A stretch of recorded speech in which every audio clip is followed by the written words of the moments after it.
अऊज़ु बिल्लाहि मिनश्शैतानिर रजीम। बिस्मिल्लाहिर रहमानिर रहीम। अल्हम्दुलिल्लाहि रब्बिल आलमीन वल आक़िबतु लिल मुत्तक़ीन वल जन्नतु लिल मुवahhidीन वन नारु लिल मुवahhidीन। वस्सलातु वस्सलामु अला रसूलिल्लाह व आलिहि तय्यबीन अत्ताहिरीन व लअनतुल्लाहि अला आदाइहिम अजमईन। अम्मा बअद फ़क़द क़ाल अल्लाहु तबारक व तआला क़ौलुहुल हक़। बिस्मिल्लाहिर रहमानिर रहीम। अलिफ लाम मीम ज़ालिकल किताबु ला रैब फ़ीह हुदल लिल मुत्तक़ीन अल्लज़ीना युमिनूना बिल ग़ैब। सलावत दीजिए मोहम्मद वाले।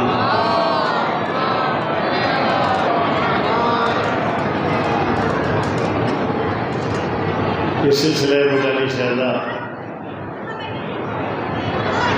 और उसमें आपकी मुसलसल शिरकत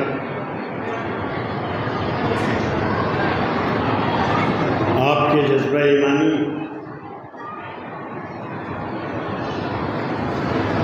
का सबूत है। जाहिर है कि आप जब चलते हैं घर से तो पोस्टर के ऊपर लिखा होता है सालाना मजालिस, जो हमारे आने का मकसद होता है। अब हम वहाँ से चलते हैं तो हमारा इरादा यही होता है, लेकिन यहाँ आने के बाद फिर हम किधर इधर उधर हो जाते हैं। तो और अगर यही हाल हमारा रहा, जैसे इस वक्त हमारी रफ्तार है, तो मुझे ये लग रहा है, महसूस हो रहा है कि ये पिंडाल आपसे बिल्कुल खाली करा दिया जाए और हमारी माएँ बहनें आपसे जज्बे में आगे हैं, वो इस पिंडाल पर पूरे पर कब्जा कर लेंगी और कल को फिर जाकिर भी उनका होगा, पिंडाल भी उनका होगा, मजमा भी उनका होगा, आपका कुछ भी नहीं। कब्जा जो है वो बहुत बड़ा मिल्कियत की अलामत होता है। और अब जाहिर है कि परेशानी ये है कि आपकी तादाद इतनी कम है कि आपकी तरफ देखना भी मुश्किल हो रहा है और उधर यूँ नहीं देखा जा सकता कि उनकी तरफ देखना हमारे लिए ये मुनासिब नहीं है, आपके लिए भी नहीं है। बहरहाल वो हैं, उनसे इतनी आबरू है कि दूर से देखने वाले को लगता है कि पिंडाल भरा, और भरे हुए पिंडाल से जाकिर भी समझता है मैं मजलिस से पढ़ रहा हूँ और वो मुट्ठी बीच बीच के आपसे मजलिस को पढ़ता है। बहरहाल अब तो एक ये जुमला है कि हुसूल सवाब के लिए ये आयत भी पढ़ती है, मजलिस भी हो रही है और बस ऐसे ही है। अब जाहिर है कि जो खुद मुकामी मोमिनीन हैं वो शायद मुझे दिखाई भी नहीं देते हैं, बहुत से लोग तो मैं जानता हूँ वो इसमें शिरकत भी नहीं करते हैं। तो अब कहाँ तक करें, आप भी खुद बताइए कैसे करें। बेचारे उनकी परेशानियाँ हैं, उनकी मजबूरियाँ हैं, क्योंकि उनको इंतज़ाम भी करना होता है और मजलिसें भी करना होती हैं, कराना होती हैं। तो अगर एक सलवात ऐसी पढ़ते कि बाहर लगे कि बहुत मजमा है,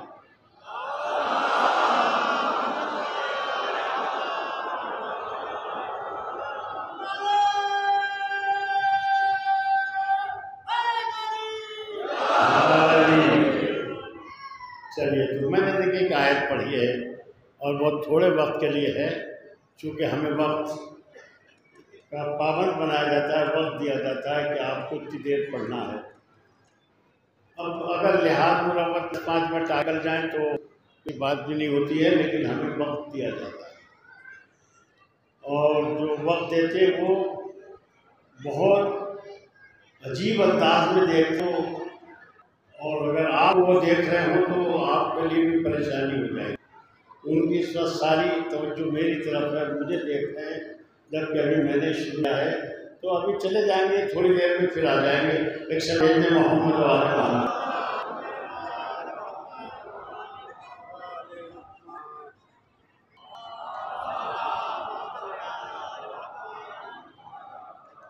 बहुत सारी 2-4 बातें आपसे अर्ज करना है।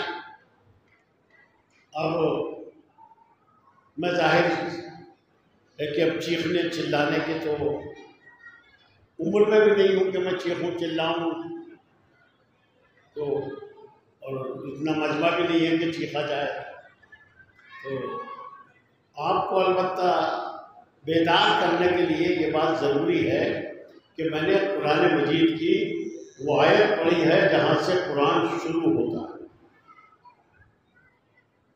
और कुरान के शुरू होने का ये सिलसिला दुनिया में कितनी किताबें, लेकिन ये सिलसिला किसी किताब में नहीं है। क्या होता है, देखिए, जो तंजीमुल मकातिब के पहली दूसरी क्लास से चला जाता है, पहली दूसरी किताब से, उसे भी थोड़ा थोड़ा कुछ अंदाज़ा हो जाएगा। अगर आपने तवज्जो दी तो मैं आपकी तवज्जो हासिल करके थोड़ी गुजारिशात करूँगा, बाकी तो जितनी देर के लिए आए हो मैं पढ़ ही लेता हूँ। ये बात बिल्कुल आप अपने जहन से निकाल दें कि आप वाह करेंगे तो मैं पढ़ूँगा और नहीं करेंगे तो मैं नहीं पढ़ूँगा। जितनी देर मुझे पढ़ना है, जो मैंने तय किया है, वो पढ़ लूँगा और मैं पढ़ लेता हूँ। ये मजमा बतेरा बैठा है, बहुत है ये। हमें हर तरह के मजमे में पढ़ने की आदत है, ज़्यादा में भी कम में भी। 10-10, 20-20, 50-50 आदमी बास गांव में होते, इससे ज़्यादा होते भी नहीं है, तो बस हम मादी मजलिस पढ़ ही देते, पूरी मजलिस पढ़ लेते। आप तो माशाल्लाह काफ़ी बैठे हैं। तो अगर आप सोने का मूड लेकर आए हैं तो मौलवी तो कंधा हिलाकर सोते हुए को भी सुना ही देता है। तवज्जो और दी देखा है कभी कंधा हिलाते, और वो सुना भी देता है और कहता है समझा या नहीं समझा तू, और कंधा हिला के कहता है सुन समझ, और फिर आगे बढ़ जाता है, फिर यही करता है। ऐसे ही करते करते वो मंजिल खत्म हो जाती है। ये मंजिल भी ऐसे ही कुछ सलवातें पढ़ते, कुछ गुजारिश करते हो जाएगा। तो मैंने जो ये पढ़ी है आयत कुरान मजीद में, ये पहली आयत अलिफ लाम मीम, ठीक है, सुन लिया आपने।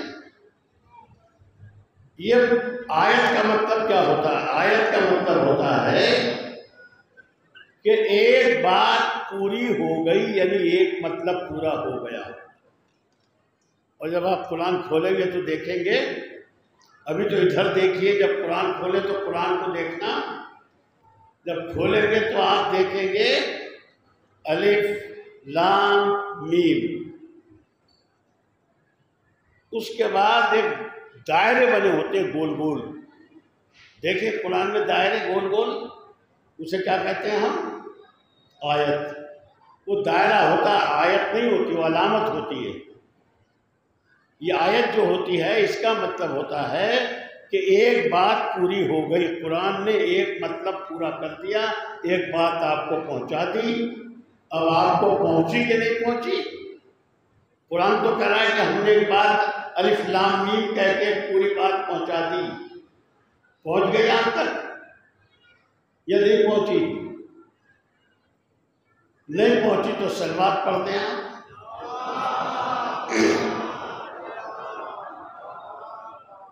तो बहरहाल सलवात ऐसे ही पढ़िए और सही से पहुंची नहीं है।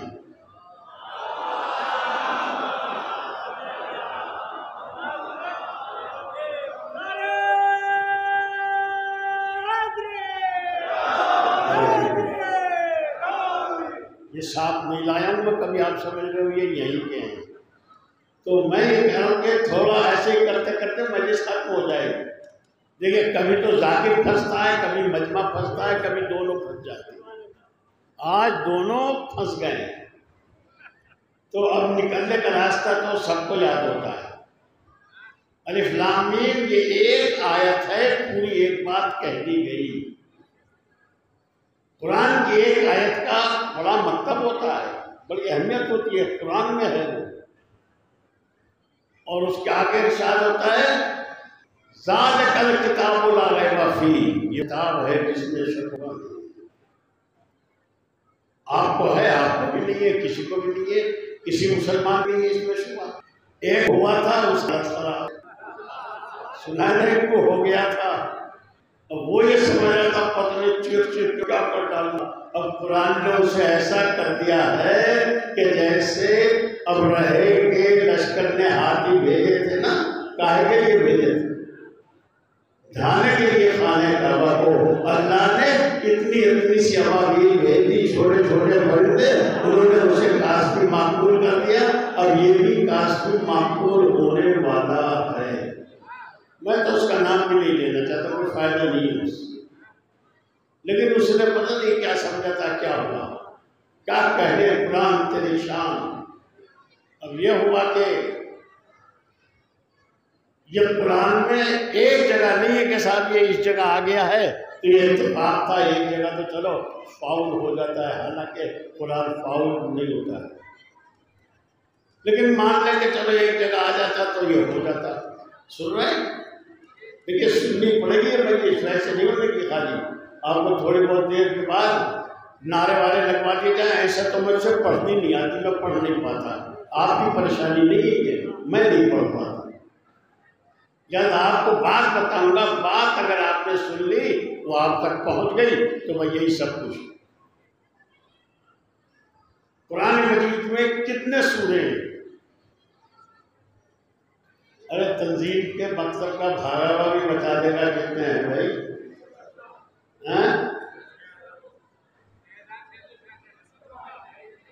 कुरान में सूरे 100 ये,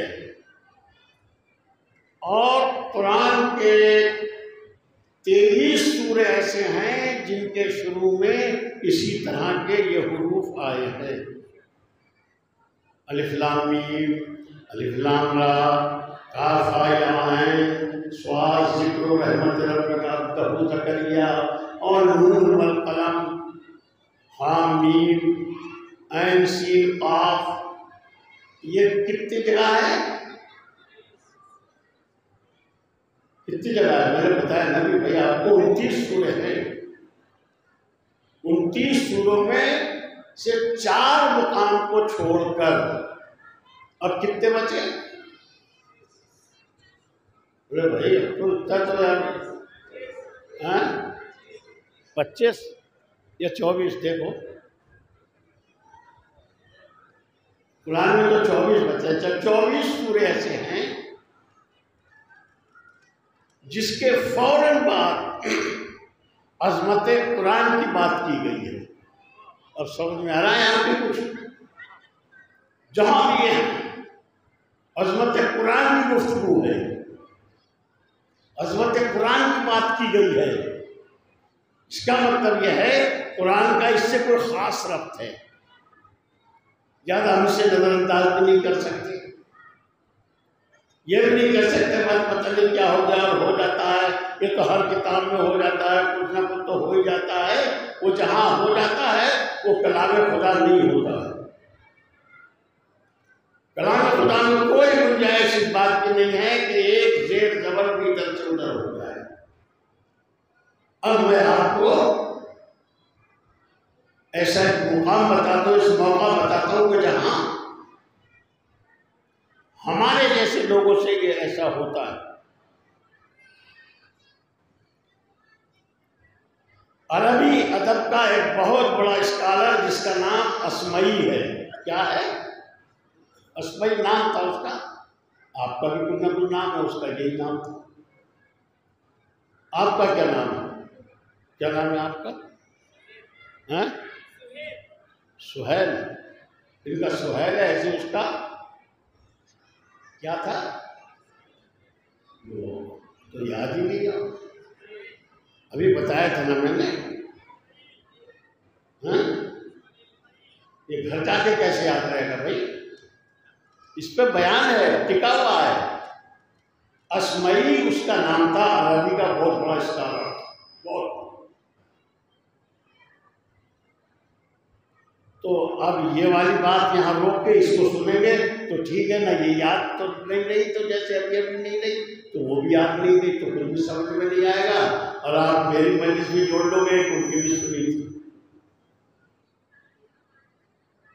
तो अस्मई आबादी और बस्ती की हमा हमी से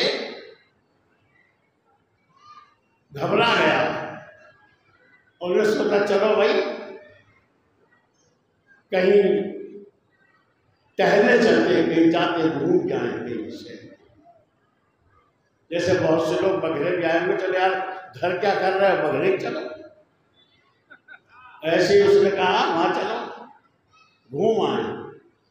और वहां मरजार किस्म का एक जगह थी जहाँ सब्जा था, हरियाली थी। अस्मई वहां पहुंच गया। अब बस्ती से, आबादी से घबरा कर निकल के आया था। अब थोड़ी देर हो गई, जब आदमी दिखाई न दिया तो अब घबराने लगा, यहाँ तो कोई आदमी नहीं।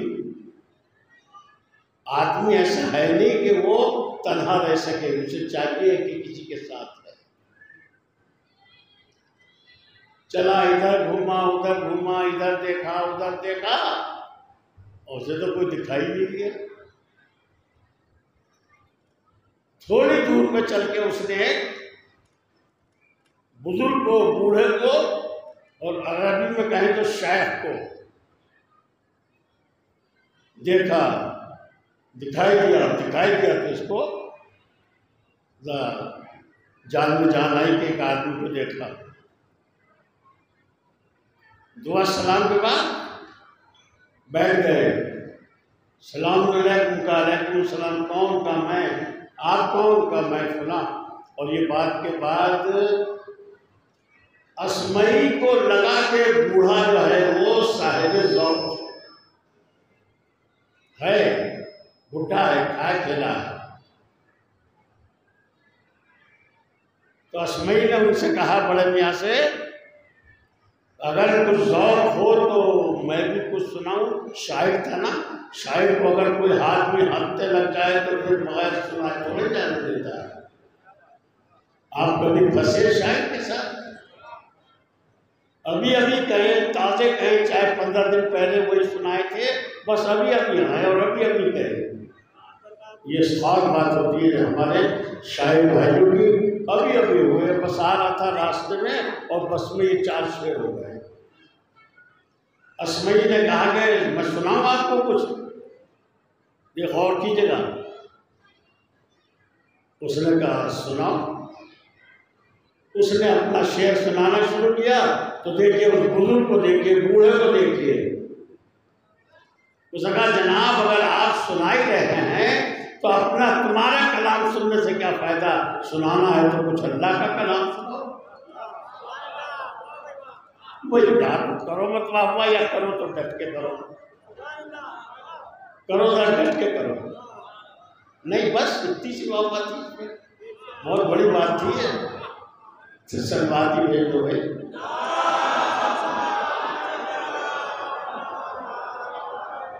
देखो एक अंदाजा होता होगा आपको कि करा तो सब कुछ सकते हैं हम, मगर क्यों तसल करें भाई। उसने कहा अगर, बूढ़े ने कहा अगर सुनाना है तो अल्लाह का कलाम सुनाओ। उन्होंने कुरान पढ़ना शुरू कर दिया। सुनिए, अभी पिछली बात भुलाना दीजिएगा। और उसने कुरान सुनाना शुरू किया, शायद झूमने लगा। आपको हमें नहीं पता लगता, हमें तो सारा आलमून तालमून यालमून एक सा ही लगता है, लेकिन क्या शान है कुरान की। या तो बिल्कुल जाहिल अनाड़ी, कुरान में क्या रखा है ये तो मैं भी जानता हूँ। ये तो मैं भी समझ सकता हूँ। देखा आपने का बुरा हाल क्या हुआ है, अभी बुरा हाल हुआ पड़ा है, बस खत्म ही हो जाएगा, मर जाएगा थोड़े देर में। और ये पढ़ता जाता है कुरान असमई, और शेख कहता जाता है क्या कहने, क्यों नहीं हो, ये कलाम खुदा की शान है। वो आयतें पढ़ता जाता है, वो कहता जाता है क्यों ना हो, ये कलाम खुदा है, और क्यों ना हो ये अल्लाह के कलाम की शान है, वो ऐसा ही है। और अब आप सुनिए जिसके लिए मैंने इतनी जहमत दी है। उसके बाद जब वो पढ़ते पढ़ते असमई पहुंचा इस आयत के ऊपर, और सारे को बस सारे कसबम निकालम मिनल्लाह, चोर औरत हो या मर्द, दोनों के हाथ काट डालो। यहाँ कौन काटने वाला, यहाँ तो खुद उल्टे उसके ही काट देंगे जिसकी चोरी हो जाएगी। और सारे को बस सारे का तो चोर मर्द हो या औरत, उसके दोनों हाथ काट डालो। हाथ यहाँ से काटे जाते हैं चोर के, यहाँ से नहीं। कभी आप उठा के कोई फंस जा, यहाँ से काट, यहाँ से काट,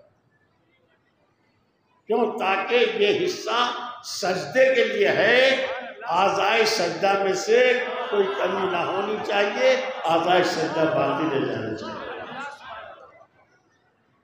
चोर का हाथ काट डालो।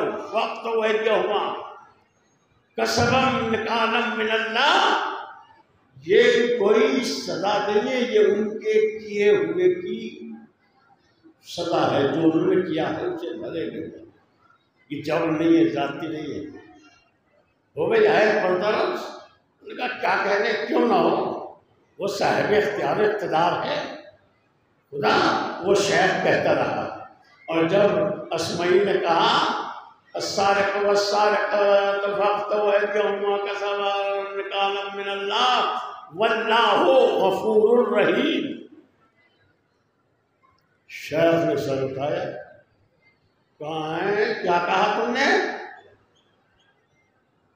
ये ऐसे ऐसे लोग तुझे समझ में आते जो कहते हैं कुरान को तो मैं भी समझ लूंगा, तो बड़ी अच्छी बात है अगर कोई समझ ले तो,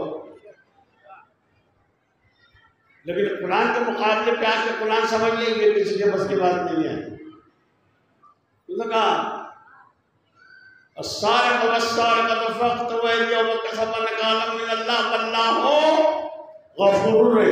अल्लाह बड़ा माफ करने वाला है। शेख ने कहा है ये किसका कलाम है?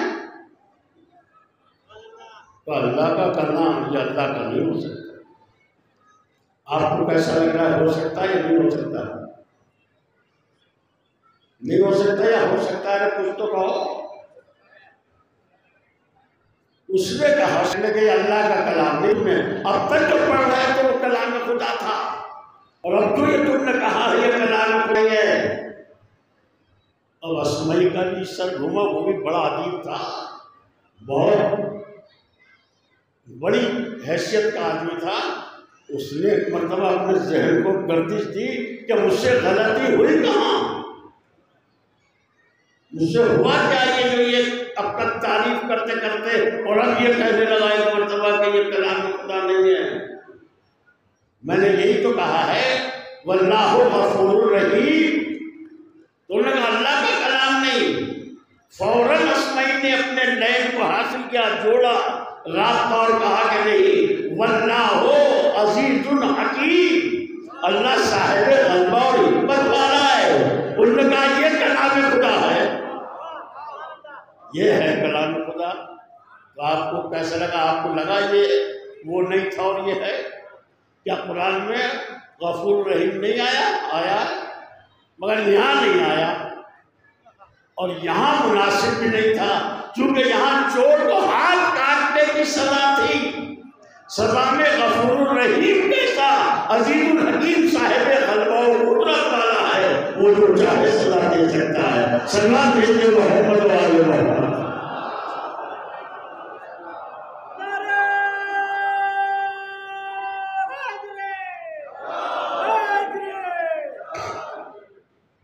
तो रहूंगा, नतीजे तक ऐसा नहीं है कि कुरान का जवाब लाने की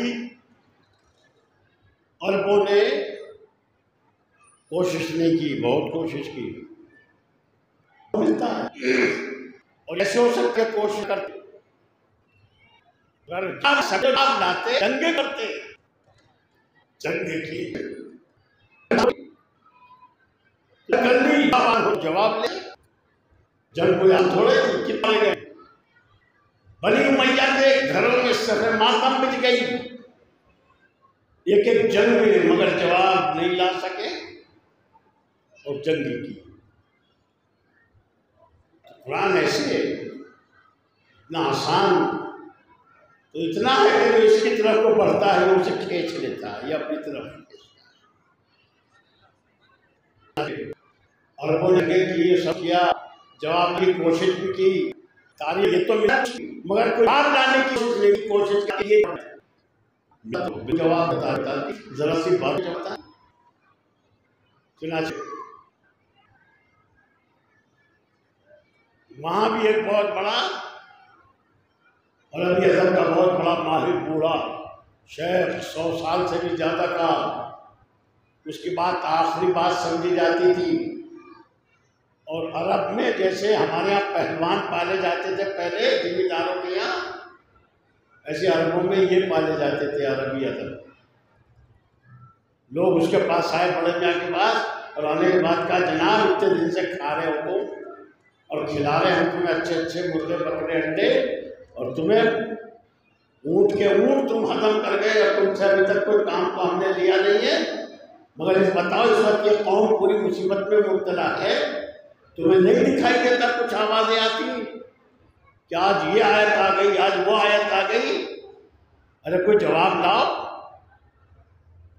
तुम भी जवाब लाओ कुछ।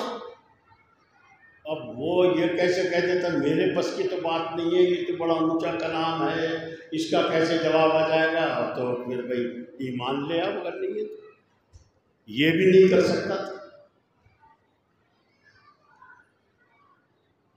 कई दिन के लिए उसे अकेला बंद कर दिया, खाना पानी दिए गए, और सोचते सोचते कुरान में उसने 3 लफ्ज तलाश किए। कितने?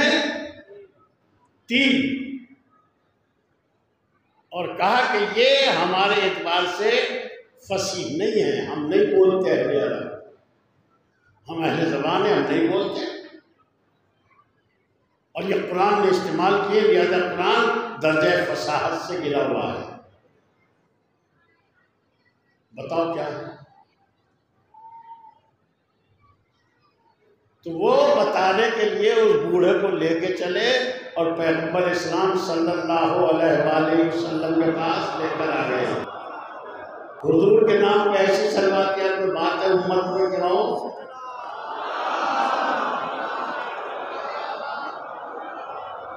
मैं हुजूर से मिलना नहीं है क्या? मुलाकात करोगे, किस मुंह से करोगे जिससे सलवात नहीं भेजी जा रही?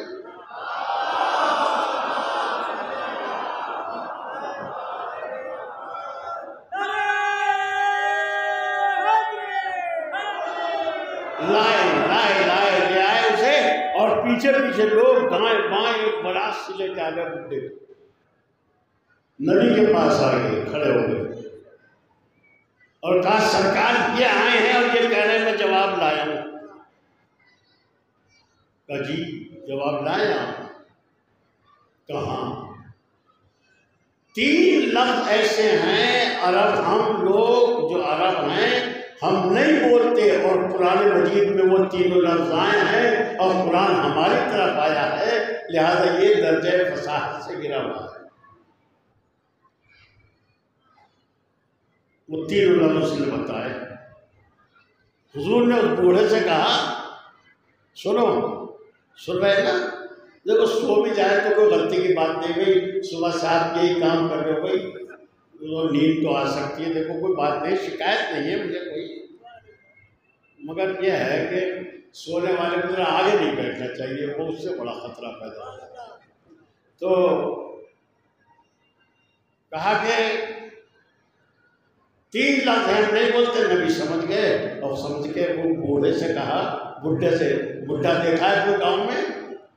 हमारे बूढ़े ऐसे नहीं होते, कोई देखा होगा, नबी ने देखा, फरमाया का बैठ जा, बैठ गया। का खड़ा हो जा, खड़ा हो गया। फिर कहा बैठ जा, फिर बैठ गया। फिर खड़े हो जाइए आप, फिर खड़ा हो गया। तो 4 मरतबा जो उठक बैठक कराई हुजूर ने, एक मरतबा झल्ला गया उठा, और जो वो लफ्ज लेके आया था इतराज करने के लिए कि ये कुरान में है और हम नहीं बोलते, जैसे ही नबी ने कहा लफ्ज पता क्या है, का एक कुब्बारा है, हम नहीं बोलते और कुरान में आया है, एक उजाब है, हम नहीं बोलते और ये कुरान में आया है, और एक है हुज़वा, हंसी ठट्टा, ये हम नहीं बोलते और कुरान में आया है। और जो नबी का उड़ जा, बैठ जा, बैठ जा, उड़ जा, ये करता रहा। करते करते एक मरतबा झल्ला गया और उसके अंदर का सारा कुछ बाहर आ गया, और झल्ला के नबी से कहता है वाना शैखुल कुब्बारा, मैं कितना बूढ़ा आदमी हूँ, वो इन्ना हादल शैखुजा, ये अजीब व गरीब बात मैं आपसे देख रहा हूँ, आपका अखलाक तो बड़ा मशहूर है। वाना शैखुल कुब्बारा, मैं बहुत बूढ़ा हूँ, आप देखिए तो मेरी तरफ। तो तुम तो कह रहे थे हम बोलते ही नहीं है। कहा जब चोट पड़ती है फितरत पे तो कुरान आवाज देता है कि कुरान तुम्हारे लिए नाजिल किया गया है, अगर समझना चाहते हो तो समझ सकते हो। अब देखिए, चाहे बात रब्त हो या बेरब्त हो जाए, मुझे भी तो मजलिस खत्म करनी है, मगर मजलिस का आधा अभी आधी हुई है, आधी हो गई तो कम हुई है या ज़्यादा हुई है? जल्दी बताओ जरा, जल्दी। आधी मजलिस हो गई जैसे, अब तो ज़्यादा हुई या कम हुई है? आधी तो पढ़नी तो 2 हिस्से हुए, आधी हो गई, आधी और होनी है जो इस किताब से होगी। सलवात भेज दे।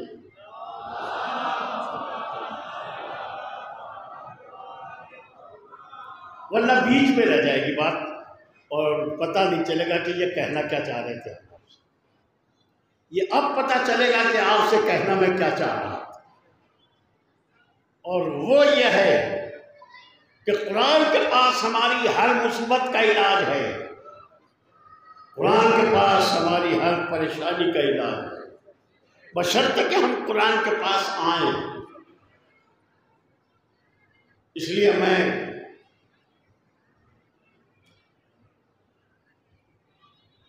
मक्के में मदीने में 2 कबीले रहते थे, एक कबीला औस और एक कबीला खजरज। रहते लोग खानदान कबीलों की शक्ल में हमारे यहाँ रहते ही हैं। नाम सुन लेंगे तो ज़रा थोड़ा सा कुछ थोड़ी देर के लिए तो मज़ा आ ही जाएगा, ज़्यादा याद कर लिया तो बाहर के लिए भी आ जाएगा। एक का नाम क्या था? कबीला औस, और एक का नाम था खजरज। 5 मिनट अगर ज़्यादा हो जाए तो मुझे दे देना। और अब हम ऐसे बुढ़ापे की मंजिल में हैं, पता नहीं अगले साल को लेने वाला मिले ना मिले। तो एक मर्तबा कहा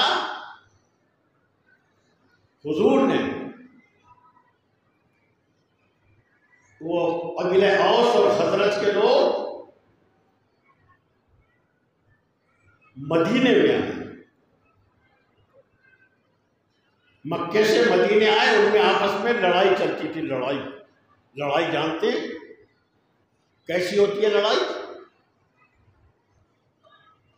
लड़ाई होती है लेकिन अरबों जैसी नहीं होती। वो लड़ते थे तो खाली ये नहीं था कि आज लड़ लिए, कल को किसी ने कह दिया यार माफ़ करो भाई, सफाई कर लो, और देखो बुरी चीज़ है, बुरी कोई नहीं जानती।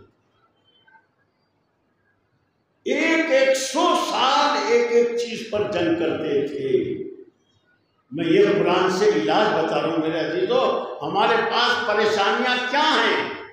परेशानियाँ यह है कि हमें अल्लाह ने 2 चीज़ें दी थी, एक अहले बैत दिए थे, एक कुरान दिए थे।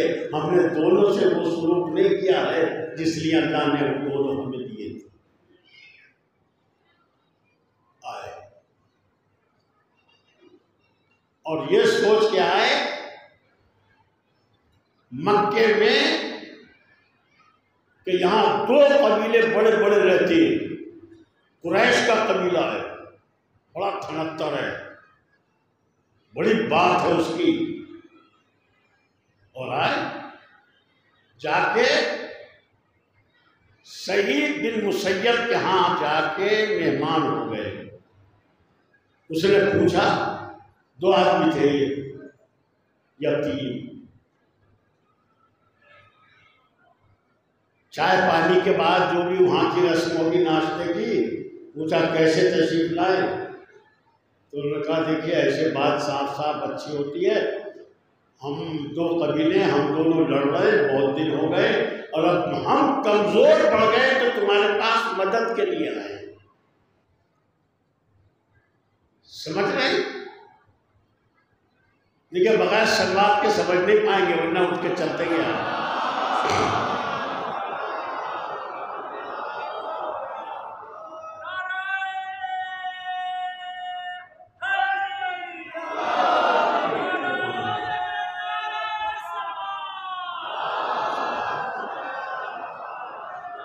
आप सही सबक ले लो यार, देखो कैसे चलवा दे। तो गए और जाके उसने कहा हमारे यहाँ जंग होती है, दो प्लेन हैं और हम कब पड़ गए, लिया हमारी मदद करो। तो सैयद ने कहा मदद से हमारी इतनी पैसे ऐसा बटन दिया, जा गया। ये जैसा बावला होता कोई वो आदत दिलाओ, ये तो चक्कर ही, तो जंग थी बात, हम कुछ नहीं करते आपका। और अगर कुछ कर सकते, अब यहां से देखो सुन लो, नहीं सुना तो आप मुझे परेशान कर रहे हो और मेरा कुछ नहीं कर रहे हैं। सलमान भेज दो तो सुनाता हूं मैं आपको।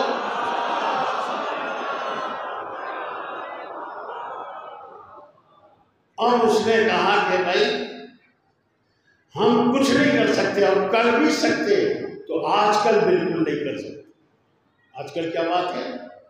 तो हुजूर ये मुकाम मौसम का हज था, मुकाम इस्माइल के ऊपर अपने चंद बनी हाशिम और दूसरे लोगों के साथ बैठे हुए थे मक्के में। इसने कहा, सईद बिन मुसय्यब ने इशारा करके कहा, ये देख रहे हो जो बैठे हैं ये?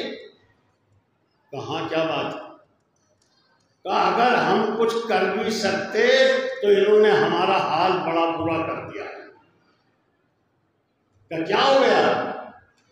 अरे बस कुछ पूछो, बस घर घर में इंतशार है, बहन इनकी तरफ है, भाई उधर है,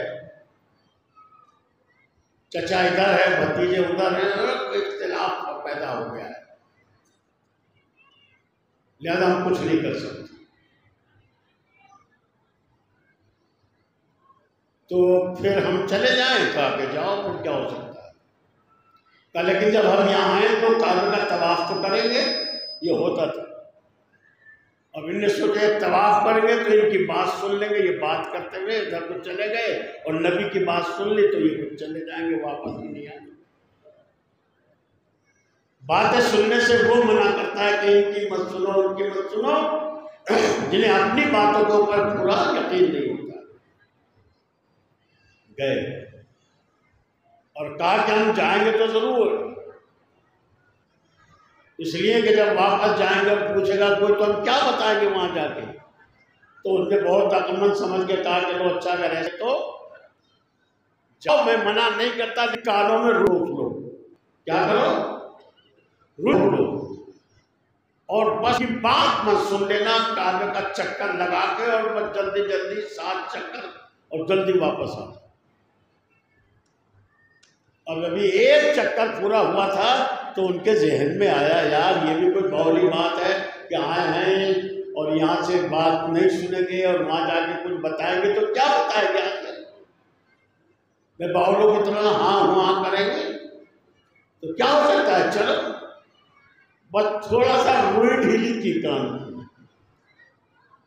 और रुई ढीली की और जब चलते चलते तवाफ वहां पहुंचे जहां हुजूर अपने साथियों से गुफ्तगू फरमा रहे थे। बस एक मर्तबा हुजूर की रस खोल देने वाली आवाज उनके रुक गए और रुके तो हुजूर के पास आ गए। हुजूर के पास आए और आए तो हुजूर ने इस्लामी तालीमात आए, उन्होंने सलाम किया और कहा नमा वाहन आपकी मुबारक को, मानी बुरे नहीं है। जब उनका नमा सबाहन तो फौरन नबी ने, हुजूर ने, सरकार ने, आकाए नामदार ने कहा मैं तुम्हारे लिए इससे भी बेहतर सलाम लेकर आया। देखिए जरा तवज्जो कीजिएगा, ये कौन थे? हालात के मारे हुए, पिटे हुए, छिते हुए और जलीलो खार हुए इंसान आए थे और जब ये पहुंचे तो नबी ने कहा कि मैं इससे बेहतर सलाम लाया। उन्होंने कहा नमा सवान का यूं नहीं, जब किसी से मिला करो तो कहा करो सलामुन अलैकुम, तुम सलामत रहो। जहां लड़कों को छुड़ाने वाला न मिले वहां कोई सलामती की बात करे, ये इस्लाम का वो पैगाम था जो इनके दिलों में फौरन उतर गया। आप क्या कह रहे हैं? वो सोच रहे थे यहाँ तो कोई लड़कों को छुड़ाता भी नहीं है, बल्कि जो आता है कहता लड़दा देखा जाएगा, अड़जाओ देखा जाएगा, और क्या फायदा ऐसी जलील जिंदगी से, मर जाओ कट जाओ, ये सब करते जाते थे। वहां छुड़ाता कौन? बस अब जो उसके कान में आवाज पहुंची तुम सलामत रहो, उन्हें तो ऐसा लगा जैसे उनके मनस का इलाज मिल गया। और मिल गया तो आए और नबी के पास आके बैठ गए और बैठ के कहते हैं देखिए इस्लाम की क्या तासीर है।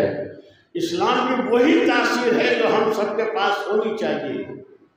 जानने के लिए बेचैन होना, जानने का मुतालबा करना, जो तालीम दे सकता है उसके करीब आना, ये इस्लाम का बड़ा मसला है। वो आए और आके बैठ गए, बताइए आप क्या लाए हमारे लिए। देखिए लड़ने वाले, भिड़ने वाले, एक दूसरे छोटी छोटी बातों पर कत्ल कर देने वाले जब आके बैठे तो बताइए आप क्या लाए। बस उन्होंने कहा कि बताइए आप क्या लाए। बस फौरन एक मर्तबा जैसे ही उन्होंने कहा आप क्या लाए, बस मजलिस खत्म हो जाएगी बहुत जल्दी। बल नबी को मौका मिल गया, सलाम के जरिए से जो नबी ने बात पहुंचाई, बड़ी कारगर बात थी। और एक मर्तबा जैसे ये कहा कि आप क्या लाए हमें बताइए ना, और फौरन सरकार ने मौका देखा, गनीमत देखा। अब आप सुनिएगा, ये मेरी मजलिस का आखिरी रुख है और अब तक जो कुछ पढ़ा था इसी के लिए मैंने गुजारिश की है। नबी ने सूरे अनाम की 3 आयतें पढ़ी, 151, 152 और 153। मैं आपसे मिंबर से गुजारिश कर रहा हूं कि आप इसको तवज्जो दीजिएगा खाली और सुनने की कोशिश कीजिएगा, तो इंशाअल्लाह इन आयात का असर कितना ज्यादा हुआ। मक्के की फतह इन्हीं आयतों की वजह से हुई, मदीने में इस्लाम इन्हीं 3 आयतों की वजह से फैल गया और सारा मदीना और मक्का मुसलमान। कुरान की तासीर देखिए, वह बावला, सरफिरा, बैल, बांगड़ू, बख्ता फिरे जो कुरान तो मैं समझ सकता हूँ, तू क्या समझेगा? तेरे क्या बस की बात है? तो खाली बस क्या कहें, कैसा था यार, जैसा भी था। नबी ने फौरन 3 आयतें पढ़ी। देखिए सारी तो मैं तीनों की तीनों पढ़ तो सकता हूँ, मैं पढ़ दूंगा, लेकिन अगर आपकी तवज्जो देखूंगा तो जरा कायदे से पढ़ देंगे, नहीं तो उतर जाएंगे। हमें भी जाना है भाई, जरा सलवात भेज दे मोहम्मद वाले।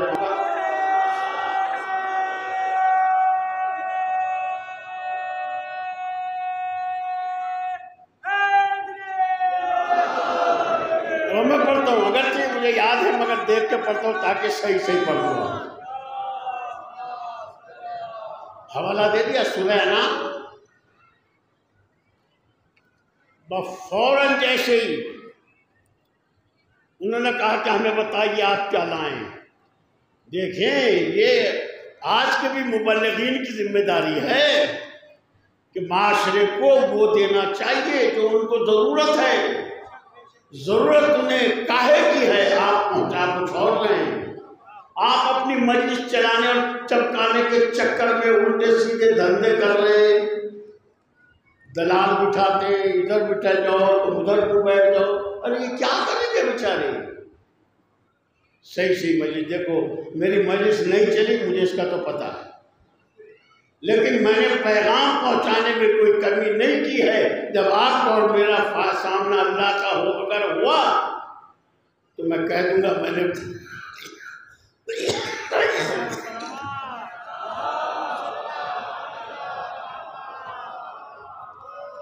देखो, मुझे पता है इस मजलिस के लिए कोई और इसके बाद पढ़ने वाला होगा और जो जिम्मेदार होते हैं उनके बेचारों की भी परेशानी होती है, लेकिन मेरी भी तो भैया मैं कैसे करूं, जो लाया हूं मैं लिख के वो तो मुझे सुना नहीं है।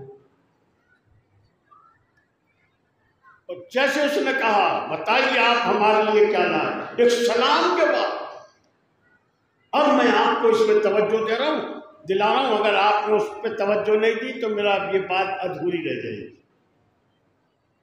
इन तीन की तीनों आयतों में 10 बातें पेश की गई हैं। कितनी? अरे एक दो कोई कह दो भाई तो हमें पता लग जाता है। 10, अल्लाह का शुक्र है। 10 आयतें, 10 बातें बताई गई हैं।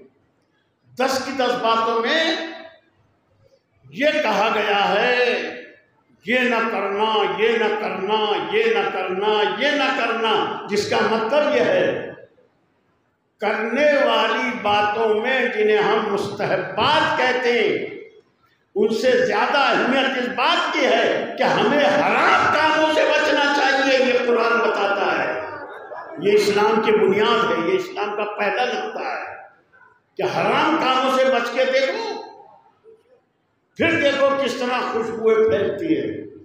इसमें कोई बात ऐसी नहीं है, सब ऐसी है कि ये नहीं करना, ये नहीं करना, इसके करीब भी न जाना, उधर से गुजरना भी नहीं।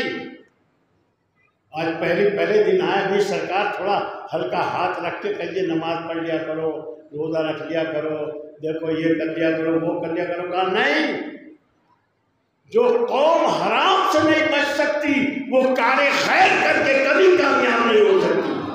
दरगाह में आने के बाद चढ़ावा चढ़ा दो, यहाँ आने के बाद देर उतार दो, यहाँ आने के बाद गोलक में पैसे डाल दो, इससे कुछ नहीं होता जब तक कि तुम यहाँ आने के बाद हराम कामों से न बचो।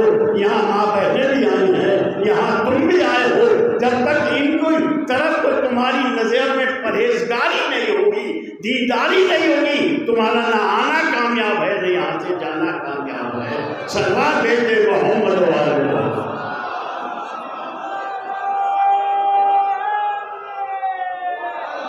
देखिए मेरे अंदर भी ज़्यादा ताकत नहीं है, मगर ये आयतें पढ़ूंगा मैं अहले बैत की मदद के सहारे से। बिस्मिल्लाहिर्रहमानिर्रहीम। नबी ने फौरन कहा आओ मैं तुम्हें बताऊं मैं तुम्हारे पास अल्लाह की तरफ से क्या लाया हूँ। कुल तालो अत्लु मा हर्रम रब्बुकुम अलैकुम अल्ला तुशरिकू बिही शैअन। अल्लाह आओ बताऊँ, आ जाओ, मैं तुम पर तिलावत करता हूँ, बताता हूँ कि तुम्हारे रब ने तुम पर क्या क्या चीज़ें हराम करार दिए। ये नहीं वाजिब करार दिए, हराम करार दी है। जब तक दीन में हराम से नहीं बचा जाएगा, जब तक दीन का भला नहीं होगा ना तुम्हारा होगा। समझ लो, मजलिस कर ली हमने, हो गई मजलिस। अगर इसी मजलिस में हमने इधर उधर खयानत की नज़रों से ताकते रहेंगे, इधर उधर गलत ख्यालात पालते रहेंगे, इस मजलिस में आने का कोई फायदा नहीं। ये मजलिस दीन के नाम पर है और दीन क्या चाहता है आप आओ। अल्लाह तो शिर्क में ही शया, अल्लाह का शिर्क करार न दे। देखिए शिर्क बड़ी बारीक मुसीबत है, शिर्क बड़ी बारीक मुसीबत है जिससे हमारा मामला, हमारे मजालिस, हमारे इस्तेमाल बड़ी आसानी से इस काम को कर जाते हैं। शिर्क मालूम है कैसे होता है, बड़ी और बैठे हैं, मुसीबत हो गई है और यहाँ बैठ के जब बैठते हैं तो ये नहीं कह पाते, बेचारे डर जाते हैं। जो डरता रहेगा वो दीन नहीं पहुंचा सकता। जो आपसे डर जाए क्या वहां जाके दीन पहुंचा देगा जहां गैरों को दीन पहुंचाना हो? नहीं, बेकार है वो, बोगस इंसान है। शिर्क न करना। शिर्क क्या होता है? हमारे यहां शिर्क बड़ी आसानी से हो जाता है। आप चलते चलते गिरना चाहता था, मुझे एक आदमी ने उठा के बचा लिया। मैंने कहा भाई आज तो आपने बचा लिया, नहीं मैं तो मारा गया था। तो अल्लाह कहां चला गया था भैया? अरे आप ना होते तो आज ये कुत्ता तो मुझे खा ही जाता।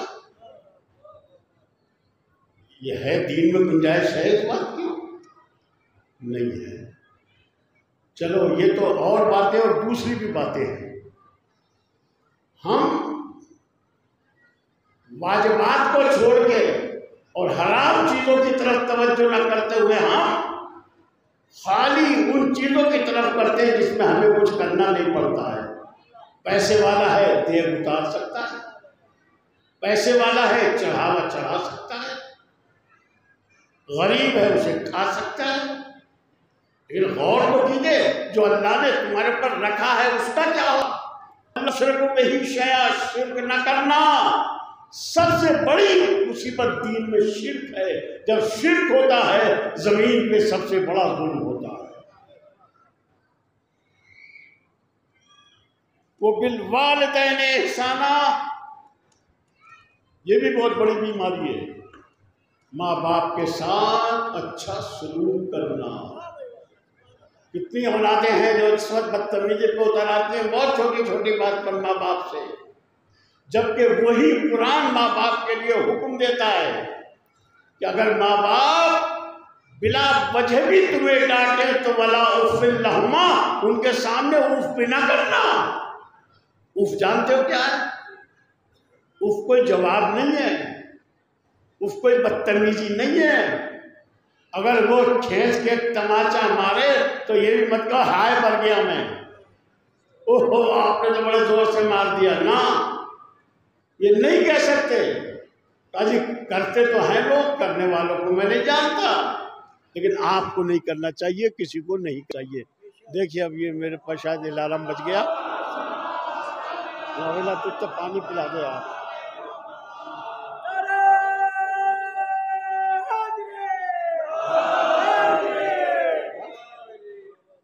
बस इसमें एक आयत और अगर कहो तो पढ़ दो, नहीं तो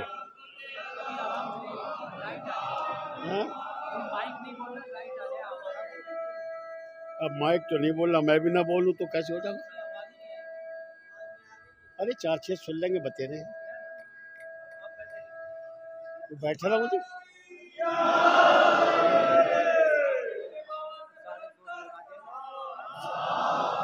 भैया बातें तो और थी, भैया रखे ले रहा हूँ बस। और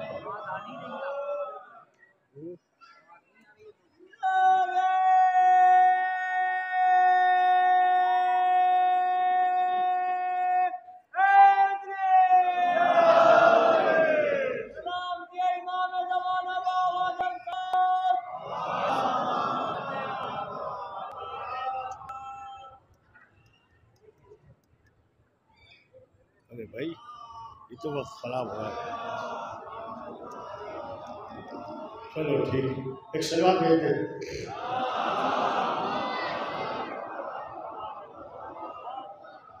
वो बिलवालिदैन ihसाना, माँ बाप के साथ अच्छा सलूक करना। वला तक़्तुलू औलादकुम मिन इमलाक़, ये अरब से उनसे कहा जा रहा है, आपसे भी। रिस्क के खौफ से औलादों को कत्ल न करना। जो इस वक्त तक बात चल पड़ी है, यहाँ छोटी फैमिली हो तो जरा अच्छी मेंटेन करती, बहुत छोटी सी तरह फैमिली होती। खुदा कहता है नहीं, औलादों को रिस्क के खौफ से कत्ल मत करो।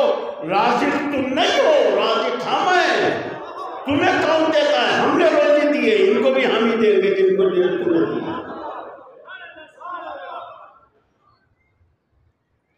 अब देखो मैं पढ़ ही जा रहा हूँ यार, कहीं देर ना हो जाए। खुदा कुरान खुद ही कहता है नहनु नरज़ुक़ुकुम व इय्याहुम, तुम्हें भी हमने दी है, इन्हें भी हम ही रोजी देंगे। चलो ख़त्म करते बस। फिर कभी आपकी हमारी तो मुलाकात होती रहती है इस इलाके में, इंशाल्लाह फिर आपको सुना देंगे। ये हमने इसीलिए जेब में रख लिया है। तो कुरान हमारे पास मुसीबत का इलाज लेके आया है, बशर्ते कि हम कुरान से उसको ले। हम पढ़ते थे नहीं पढ़ते, तिलावत भी नहीं करते, दरगाह पे इंसाफ से अल्लाह से अहद करके बताओ कितने घर ऐसे हैं जिनके घरों में सुबह के बाद कुरान की तिलावत की जाती है। मुझे बताना जरूरी नहीं है, मैं तो खुद ऐसे ही कोई अच्छा आदमी नहीं हूँ, मगर मैं आपसे, माँ बहनों से, बेटियों से गुजारिश कर रहा हूँ, अगर हम ये भी नहीं कर पाते हैं तो फिर उन चीज़ों की शिकायत नहीं कर सकते कि अल्लाह हम पे पैसा होता तो हम हज को जाते, ज़ियारतों को जाते। क्यों जाते, कहाँ से जाते? नहीं है तो मत जाओ, वहाँ तुम्हारे पास उज़्र है, लेकिन कुरान क्यों नहीं पढ़ सकते? इसमें कितने पैसे चाहिए? किसी लिए और नेकियां ऐसी नहीं कर सकते जिसमें पैसे की जरूरत नहीं है बस। ये इमाम खुमैनी की बरसी की दीनी तारीख है, जिन्होंने हमारे दीन का इह्या किया है और बताया है कि दीन पे वक्त पड़ जाए तो कैसे बचाया जाता है। इमाम खुमैनी ये सोच के नहीं चले थे कि मैं बचा दूंगा, नहीं, उन्होंने ये समझा था कि मुझे जाना चाहिए, मेरी जिम्मेदारी है। आप भी समझ सकते हो ये जिम्मेदारी।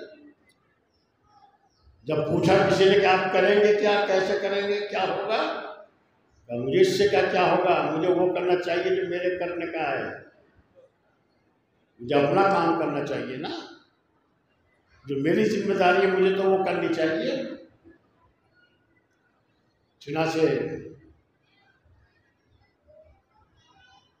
ये हज़रत इब्राहिम अलैहिस्सलाम को जब आग में डाला गया है ना, ये रिवायत सब इनकलाब ईरान के बाद निकल के हमारे पास आई है।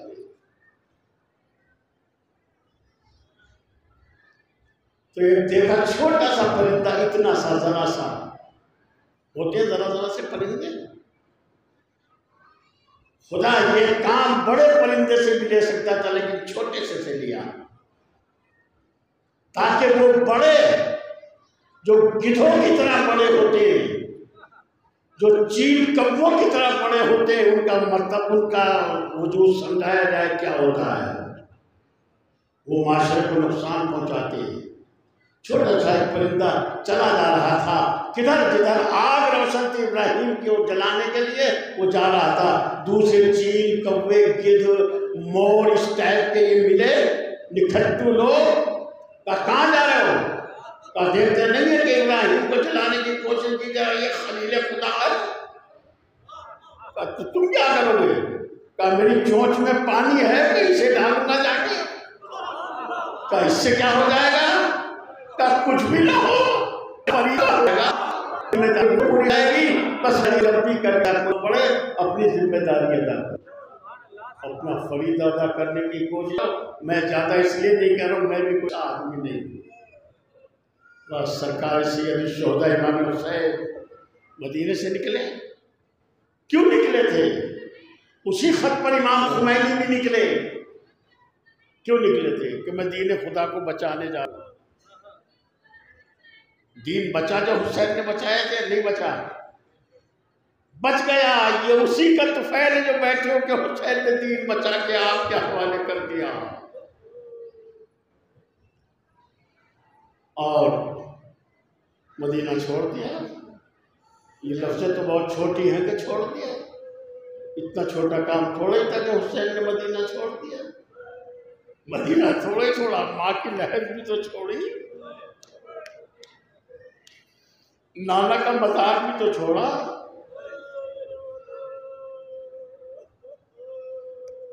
भैया की कब्र भी छोड़ी। ये तो हम कहते हैं कि छोड़ दिया, बस जैसे कि बहुत छोटा सा काम था। जब मदीना छोड़ा है तो हुसैन बार बार नबी की कब्र पे आते थे पलट के और कहते थे नाना मैं जा रहा हूं, मुझे आपका दीन आवाज दे रहा है, सुनो। हुसैन के अदादारों सुनो, नाना मुझे आपका दीन आवाज दे रहा है। आवाज जब होती है सबको आती है, लेकिन वो आवाजें जो हमारे दिल के अंदर होती है हमें बरमला देती है। अज़ान होती है साथी, मस्जिद तक वो पहुंच जाता है जिसके दिल को गुदगुदा देती है वो। इसीलिए हज़रत सैयद शुहदा 3 दिन तक नबी की कब्र पर आए नाना की, और आए जब तीसरे दिन आए तो इमाम हुसैन नाना की कब्र पे आके लिपट गए और लिपट के कहा नाना अब मैं जा रहा हूं, मैं यहां नहीं रह सकूंगा।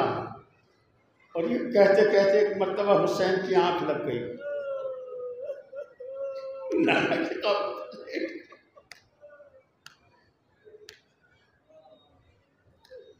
आवाज आई मेरे लाल जाओ, तुम्हारी माँ भी मेरे पास आई थी, जहरा भी आई थी, वो कह रही थी बाबा मेरा लाल जा रहा है। और उसके बाद जाओ मेरे लाल जाओ, मैं भी आऊंगा, मैं भी चलूंगा। हुसैन चले गए, हज को उम्रे से बदल दिया, हज को उम्रे से बदल दिया। और जब चलने का इरादा किया तो लोगों ने समझाया, बस 2-4 मिनट तो लगेंगे मसाइल में, बस ज़्यादा नहीं। मैं एक तरह से यहाँ तक आ गया, जबकि इरादा नहीं था। शायद ये समझ के भी आता हूँ कि अब अगले साल वही आएगा जो रहेगा। और उसके बाद नाना की कब्र से जुदा होते हैं, लिया सरदारियों को साथ लिया, मदीने आ गए, मक्के आ गए। और जनाबे एक एक ने कई ने आके समझाया आप ना जाइए, आप ना जाइए। तो आखिर में कई ने समझाया। अब्दुल्ला इब्न उमर आए, उन्होंने कहा कहाँ जा रहे हैं? कहा जाओ तुम्हारे समझने की बातें नहीं है, ये तुम नहीं समझ। अब्दुल्ला इब्न अब्बास आए, ये फैमिली के आदमी थे। इन्होंने जब कहा शहीद मुताहरी लिखते हैं, क्या कहने सलाम हमारा शहीद मुताहरी पर बहुत अजीम ज़ात है। उन्होंने लिखा है कि एक मरतबा आए, अब्दुल्ला इब्न अब्बास ने कहा फर्जंद रसूल आप जा रहे हैं, सुना है? तो हुसैन ने रास्ते में बताना मुनासिब नहीं समझा, हाथ पकड़ के घर में लाए और घर में लाने के बाद बैठ गए, पर्दा कराया, सैदानिया पर से पर्दा बैठी और हुसैन इब्न अब्बास को लेके बैठ गए। कहा तुमने जो कहा ना जाऊं तो मैं जाऊंगा, तो ये तो नागुज़ीर है, मुझे जाना है। और ये कह के कहा मेरे नाना का दीन मुझे आवाज़ दे रहा है। इस जुमले को पलट पलट के सुनो ताकि आज़ादारी का मफ़हूम तुम्हारी समझ में आ जाए। आगे मैं जाऊंगा।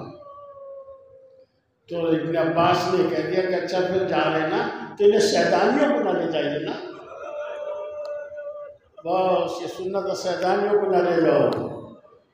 इब्न अब्बास ने जब ये कहा तो मौला ने कहा, इमाम हुसैन ने कहा तो यहाँ किसके ऊपर छोड़ के जाऊंगे? आपने हालात देखे, अरे पूरा मक्का रह रहा है, पूरा मदीना आबाद है, हुसैन किसके ऊपर छोड़ के जाए? मगर जब ये कहा तो इमाम हुसैन ने कहा अब्दुल्ला मैं अगर छोड़ भी दूं तो ज़ैनब मुझे नहीं छोड़ेगी।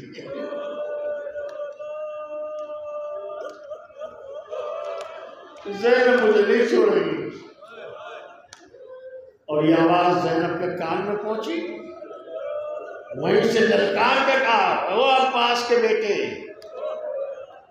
तुम जाओ, ये तुम्हारे समझने की बातें नहीं है। क्या बहन हुसैन को छोड़ देगी? मैं कैसे छोड़ दूंगी? मेरी अम्मा ने वसीयत की थी, बेटी अगर हुसैन जाए तो तन्हा न जाने देना, हुसैन के साथ जाना। जाओ अब्दुल्ला, तुम जाओ। अब्दुल्ला भी चले गए, हुसैन भी चले गए। हज को उम्रे से बदल दिया। करबला आ गए 2 मुहर्रम को। तारीखें गुजरती रही, मैं खत्म करता हूँ। तारीखें गुजरती रही, शब आशूर आ गई और हुसैन मसरूफ अमल में एक एक खेमे की तरफ जाते। चलते चलते हुसैन जनाब ज़ैनब के खेमे पे आ गए। ये भी शहीद मुताहरी ने भी लिखा है और सैयदुल उलमा ने भी। और आके हुसैन खड़े हो गए, देखा ज़ैनब सर झुकाए बैठी। आके हुसैन बहन के पास बैठ गए। भाई बहन में बहुत देर बातें हुई और बात होते होते जनाब ज़ैनब ने कहा, भैया मुझे आपकी बातों से ऐसा लग रहा है कि आप जैसे सुबह को शहीद हो जाएंगे।